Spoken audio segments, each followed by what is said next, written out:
अलीगढ़ के लौंडू की शरारत थी, पाकिस्तान बना दिया। ठीक है, जिन्ना साहब जो पूरी जिंदगी यूरोप रहते रहे, सिगार पीते थे, क्लीन शेव थे, ठीक है, वो जनाब आते हैं और कहते हैं हमें अलहदा मुल्क चाहिए। अलहदा मुल्क बना तो क्या हुआ, मुसलमान बंगाल में चले गए, बट गए, 24 करोड़ इंडिया में बट गए, और जो 25-26 करोड़ 23 करोड़ यहाँ पाकिस्तान में उनका शर दे। 1.5 अरब मुसलमान बैठा है पूरी दुनिया के अंदर, 1.5 अरब से ज्यादा।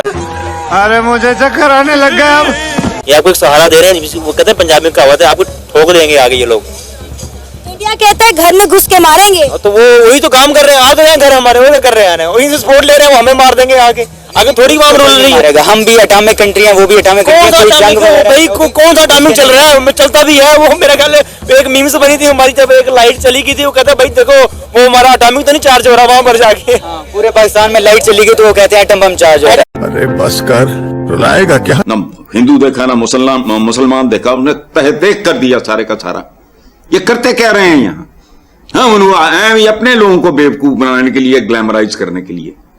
बहुत बुरा हाल रहा, इकट्ठे जिए, वो लड़ पड़ते हैं सके भाई, कजन्स के दरमियान दुश्मनियां सिलसिलावार शुरू हो जाती हैं,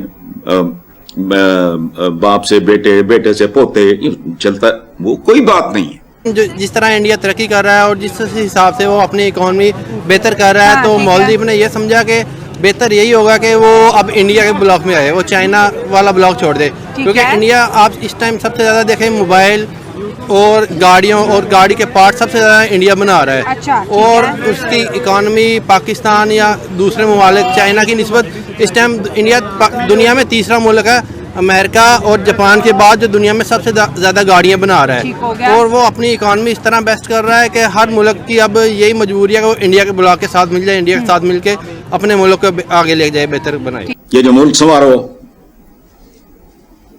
नवाज शरीफ साहब का, ये कर देंगे वो कर देंगे, तारे तोड़ लाएंगे तो ये करेंगे वो करेंगे, ठीक है, दूध का दूध पानी का पानी, क्या ड्रामागिरी है, कुछ भी नहीं, बद से बदतर है। तो इनकलाब नहीं होता।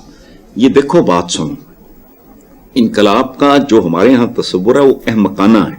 मैं खुद इनकलाबी रहा हूं, मैंने तो भुगता हुआ है भाई। यूनिवर्सिटी डेज तक मैं आहिस्ता आहिस्ता वक्त ने बताया, समझाया, को लिखा पढ़ा, को बुजुर्गों से सुना। देखो इनकलाब है कोई काया पलट जाए रातों रात, ये होता नहीं। कुदरत का ये पैटर्न ही नहीं है। बच्चा टार्जन का हो, सैमसन का हो, रुस्तम का हो या हरक्यूलिस का हो, वो इतना सही होगा बलूंगड़ा। नमस्कार दोस्तों, कैसे हैं आप लोग? आशा करता हूं आप लोग स्वस्थ होंगे। हमारे चैनल में आपका स्वागत है। इसी प्रकार हमारे वीडियो को लाइक करिए, सब्सक्राइब करिए और बेल आइकन जरूर दबाइए, और हो सके तो उतना शेयर करिए। तो ज्यादा समय ना लेते हुए चलिए वीडियो स्टार्ट करते हैं। Let's begin. हमने बात की, लेकिन अकड़ टूट गई ना मालदीव्स की, अकड़ टूट गई सारी मालदीव्स की। इंडिया को आंखें दिखा रहा था। आप मुझे बताएं, इंडिया को आंखें दिखाना कोई आसान काम है? अकड़ हर बंदे की टूटती है। देखे ना, जैसे मैं अब इसको आंखें दिखाऊंगा, ये कहता तूने मुझे आंखें क्यों दिखाई? अब वो कितना बड़ा मुल्क है। अब जैसे आपने अकड़ की बात की, उन्होंने आपने बोला घुटनों टेक, उन्होंने जाकर जी रिक्वेस्ट करना शुरू कर दिया कि जी हमारे तलकात मजबूत करें, ये करें वो करें। अब उन्होंने पहले आंखें दिखाई, अब वो जा रहे हैं। अब उनका जजीरा जो बन गया मालदीव को नजर आ गया, ये जजीरा इनका बिल्ड होगा। अब हमारी वैल्यू बहुत डाउन चल जाएगी। मैं इनसे एक वो कहते हैं ना कि जैसे पाकिस्तान है, अब कह रहा है जी हमारे पास कुछ नहीं हो रहा। अब जैसे एक मिसाल दूंगा आपको मैं, अब केपी से कुछ नहीं हो रहा। केपी के जो मीन घंटा पूरा जो है पाकिस्तान को बर्बाद करने के लिए कुछ भी कोई एक मैंने कसर नहीं छोड़ी इन लोगों ने। साइन देखिए, अब जैसे ही मालदीव्स के प्रेसिडेंट गए हैं इंडिया, जाते ही वो इंडिया के foreign minister doctor Ajay Shankar से मिले, उनकी 1-to-1 उनसे मीटिंग हुई है, बातचीत हुई है। डेफिनेटली ये मीटिंग एक नहीं है, आगे भी बढ़ेंगी। लेकिन आपको पता है कि डॉक्टर अजय शंकर कुछ ही दिनों बाद पाकिस्तान भी आए, लेकिन उन्होंने पाकिस्तान में आने से पहले ही कह दिया कि भाई हम यहाँ पे किसी लीडर को मिलने नहीं आ रहे हैं, हम यहाँ पे इंडिया पाकिस्तान के ताल्लुकात पे बात करने नहीं आ रहे, हम सिर्फ अच्छे मेंबर की तरह आ रहे हैं, एससीओ समिट अटेंड करेंगे और चले जाएंगे। इससे हमारे से तो फिर मालदीव्स है ना, कम से कम वो मालदीव्स को के जो प्रेसिडेंट हैं उनसे मिल तो रहे हैं। उन्होंने हमारे बंदों से मिलने से और बातचीत करने से ही मना कर दिया है। बिल्कुल। जब आप मुशर्रफ के दौर पे देखेंगे तो उस टाइम पे भी इंडिया की यही बात रही है हमेशा से कि आप टेररिज्म खत्म करें, क्रॉस बॉर्डर जो इन्फिल्ट्रेशन है, आपके बंदे आके कश्मीर में कार्रवाइयां कर जाते हैं, आप वो खत्म करें, टॉक्स और कन्वर्सेशन फिर चालू होंगे। ठीक है, उनकी पहली बात यह है। पाकिस्तान कहता है कि कन्वर्सेशन करें, आहिस्ता आहिस्ता दहशतगर्दी खत्म होगी और आप कश्मीर का इशू सॉल्व करें। मुशर्रफ का भी यही था। मुशर्रफ के आगाज के दिनों में, आगाज के सालों में आपने देखा होगा कि कश्मीर में दहशतगर्दी बढ़ी इंडिया में। तो जब दहशतगर्दी बढ़ी तो कन्वर्सेशन हुई तो मुशर्रफ ने कहा कि मेन एजेंडा आप लोग सॉल्व कर नहीं रहे, कश्मीर भी जब बात करते हैं तो उस वहाँ पे बात लेके नहीं जाते और आप कहते हैं दहशतगर्दी खत्म करो। इस तरह नहीं होगा। जय श्री राम को प्राइम मिनिस्टर तो नहीं बुला रहा हमारा, जयशंकर जो भी है उसको हमारा प्राइम मिनिस्टर तो नहीं बुला रहा, वो पीटीआई का जो बंदा है वो बुला रहा है। वो उसका क्या मुफाद है हमारे लिए बनाने के लिए? सर एससीओ मीटिंग हो रही ना, शंघाई कोऑपरेशन ऑर्गेनाइजेशन है, वो उसको अटेंड करने आ रहे हैं। लेकिन जो हमें बताया गया कि जी ये जो हमारे साथ ये जो शेलिंग कर रहे हैं, खान को बाहर निकालने की कोशिश कर रहे हैं कि ये जी कि उनको निकालने के लिए हमारी हेल्प करें, हमें बंदे भेजे, हमने बाहर निकलना, हमारे सपोर्ट करें हमारी। ये क्या दुख बनता है उनको सपोर्ट करने का, उनसे सपोर्ट लेने का? बोला है कि हम अपने पीटीआई वर्कर्स को भेजेंगे जयशंकर को वेलकम करने के लिए। उन्होंने जयशंकर को खुलेआम दावत दे दी है कि आप पीटीआई के जलसे में आए और यहाँ पे आके लोगों से खिताब करें, हमारे धरनों में, हमारे प्रोटेस्ट में। आप मुझे बताएं, डॉक्टर जयशंकर जो कि आने से पहले कह रहे हैं कि भाई हम नहीं मिलने वाले आपसे, हम आपसे बातचीत नहीं करेंगे, और एक तरफ हमारे पीटीआई का जो लोग हैं वो उन्हें दावत दे रहे हैं खुलेआम कि आप आए हमारे जलसों में शिरकत करें। मैं पाकिस्तान में ये कहूंगा, मैंने 2018 में इमरान खान को वोट दिया था, ठीक है।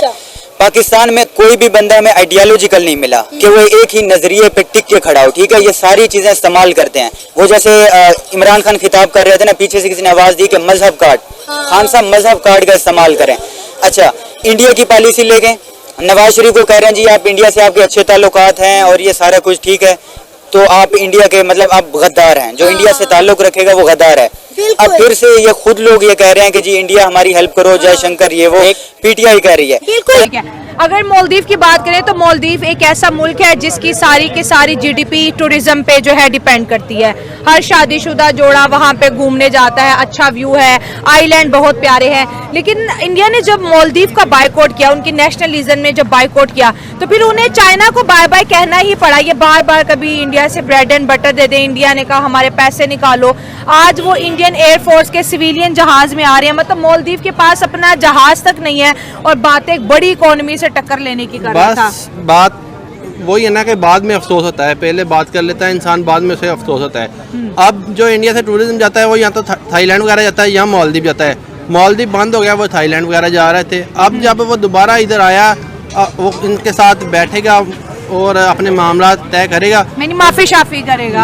माफी होती है। और जब एक इंसान दूसरे मुल्क में जा रहा है, वो माफी मांगने जा रहा है, हाँ। माफी मांग लेगा और जाकर दोबारा वो टूरिज्म चलाएगा और उसकी इकानमी भी बेहतर होगी। जब वहाँ पे टूरिज्म जाएगा, हाँ। वहाँ पे जाके वो शॉपिंग करेंगे, स्टे करेंगे, होटलिंग, हाँ। सबसे मतलब इकोनॉमी बढ़ेगी। ठीक हो गया सर। अगर इकोनॉमी और पैसे की बात करें, क्या समझते हैं अगर पाकिस्तान की आवाम देखे और इंडिया की देखें तो ज्यादा किस आवाम की जेब में पैसा नजर आता है? पाकिस्तान में तो इस टाइम गरीब की रोटी नहीं पूरी हो रही है, आप पैसे की बात कर रहे हैं। हाँ। इधर आपको ये देख लें हालात जो मार्केट के हैं, लोग खाना खाने से बैठे हुए हैं, मजबूर है। जितनी इधर महंगाई हुई है, और इंडिया तो कहीं हमसे ऊपर बेस्ट जा रहा है। इंडिया की आवाम हमसे, इंडिया गवर्नमेंट हमसे खुशहाल जा रही है, आवाम हमसे खुशहाल जा रही है। तो कहीं ना कहीं पे ये भी तो है ना कि इंडिया मालदीव को माफ भी करेगा क्योंकि वो ग्लोबल साउथ का लीडर बनना चाहता है। नेपाल हो गया, श्रीलंका हो गया, मालदीव हो गया, अफगानिस्तान, छोटे मोटे मुल्कों को इंडिया अपने साथ कंबाइन रखना चाहता है। अगर इनके साथ भी बिगड़ गई तो फिर कहीं ना कहीं उसकी पावर भी तो खत्म हो जाएगी। जाहिर सी बात है, जो आपके हमसाये हैं, जो जितने आपके साथ होंगे, बेशक वो छोटे होंगे, बड़े होंगे, उतना ही आपको फायदा है। कल को बुरे वक्त में हो सकता है वो इनके काम आ जाए कहीं ना कहीं।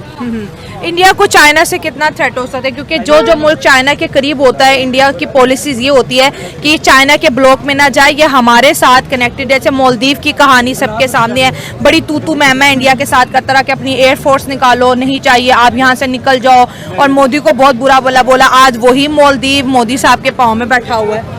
बस जिस आदमी को गलती की एहसास हो जाए ना, हाँ। तो फिर उसी के पैर पड़ता है जिससे साथ उसने जुल्म किया होता है। ठीक है, हाँ। तो यहाँ पे भी ऐसा होना चाहिए, जिसके साथ जुल्म करो तो उसके साथ जाकर माफी करनी चाहिए। हाँ। क्योंकि गलती खुद में ढूंढनी चाहिए, किसी दूसरे में नहीं ढूंढनी चाहिए। हाँ, हाँ। इस वजह से दरअसल सोच समझ कर आगे से बात करनी चाहिए। अगर किसी के ऊपर हमला भी करना है ना, तो उसको जरा देख के हमला करे कि आगे वाला कितना जो है ना स्ट्रॉन्ग है। है। इस वक्त इंडिया की इकोनॉमी इतनी ज्यादा स्ट्रॉन्ग है कि आज उनका रिकॉर्ड बना है, $700 बिलियन रिजर्व पहुंच गए हैं उनके कौमी खजाने में, और ये दुनिया का चौथा बड़ा मुल्क है जिसके पास इतना डॉलर है। मैंने आपको पहले बताया कि वो इस टाइम दुनिया में जापान और अमेरिका के बाद तीसरा मुल्क है जो गाड़ियाँ इंपोर्ट कर रहा है, बना रहा है। हाँ। और उसकी इकोनॉमी इस टाइम सबसे ज्यादा यहाँ तो वो ज़राअत से निकाल रहा है, या वो अपनी गाड़ियों और मोबाइल। आईटी भी तो बड़ी है सर, $700 बिलियन का फॉरेक्स रिजर्व आज उनके पास है, दुनिया का चौथा बड़ा मुल्क बन गया है। और हमारी बात के 1991 में वो भी IMF के पास गए थे, 10 दिनों की इंपोर्ट करने के डॉलर के पैसे नहीं थे, और आज $700 बिलियन पे वो खड़े हैं। बस वहाँ पर और यहाँ पर एक ही फर्क है, और वो है करप्शन का। ठीक है, और जो करप्शन तो इंडिया में भी होती है, डेफिनेटली होती है जितनी सर। पाकिस्तान में हो रही उतनी तो नहीं ना हो रही।